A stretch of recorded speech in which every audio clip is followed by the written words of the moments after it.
മാർപ്പാപ്പ തന്റെ സ്ഥാനാരോഹണത്തിന്റെ 1-ാം വർഷം പിന്നിടുമ്പോൾ ലോകത്തിന് അദ്ദേഹം നൽകുന്ന ഏറ്റവും വലിയ സന്ദേശം സമാധാനമാണ്.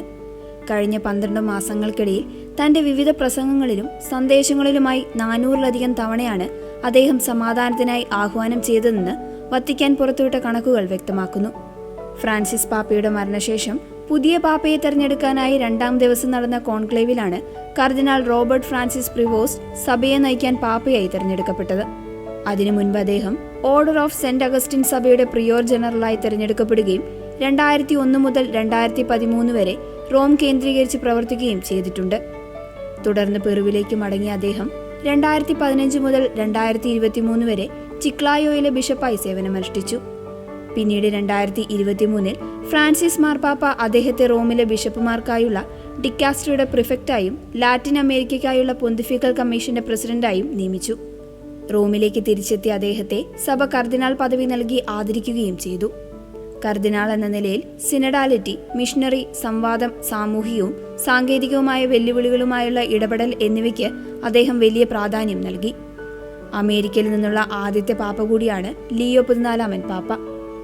2025 മെയ് 8 തന്റെ ശുശ്രൂഷ ആരംഭിച്ച വേളയിൽ തന്നെ സമാധാനം എന്ന കാഴ്ചപ്പാടാണ് ലിയോ 14 പാപ്പ മുന്നോട്ട് വെച്ചത്. യുദ്ധം നയിക്കുന്നവരെ മരണത്തിന്റെ വ്യാപാരികളെന്നാണ് പാപ്പ വിശേഷിപ്പിച്ചത്. ലോകം ആയുധങ്ങൾക്കായി ചെലവാക്കുന്ന തുകയുടെ കണക്കുകൾ നിരത്തി അദ്ദേഹം ഭരണാധികാരികളെ വിമർശിച്ചു. ആശുപത്രികളും സ്കൂളുകളും നിർമ്മിക്കാൻ ഉപയോഗിക്കേണ്ട പണം നിലവിലുള്ളവ നശിപ്പിക്കാൻ ഉപയോഗിക്കുന്നത് വിരോധാഭാസമാണെന്ന് പാപ്പ ചൂണ്ടിക്കാട്ടി.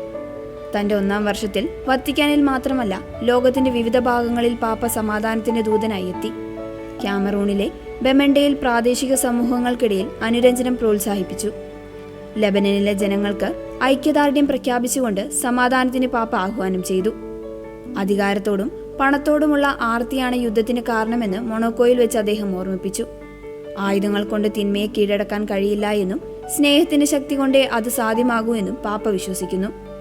കായിക വിനോദങ്ങളെയും വിദ്യാഭ്യാസത്തെയും അനുരഞ്ജനത്തിനുള്ള ഉപകരണങ്ങളായി അദ്ദേഹം ഉയർത്തിക്കാട്ടി.